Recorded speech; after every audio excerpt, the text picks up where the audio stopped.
Ryder, and I made a presentation about alarm systems. Switch over to the keyboard.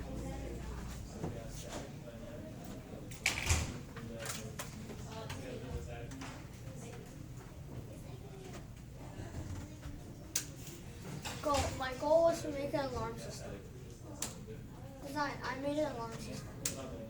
So I used a breadboard, Raspberry Pi, male and female wires, resistors, LEDs, and an ultrasonic sensor. This is my program. And so if it's 91 and higher, every single one will turn off. If it's between 90 and 70, LED 1 will turn on.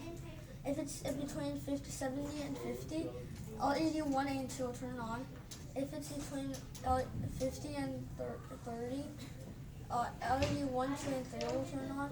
If it's between 30 and 10, LEDs 1, 2, 3, 4 will turn on. And if it's between 10 and 0, every single one will turn on. I tested it about 10 times. What do you think? If I had more time, I would add more LEDs. But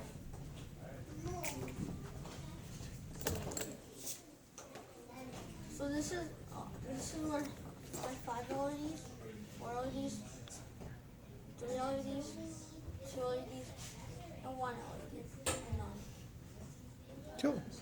Does anyone have any questions for Ryder? What was the hardest part for you? The wiring, the programming, or just putting it all together? Saving the progress? Yeah. How many times did you have to redo it? 3. Ooh.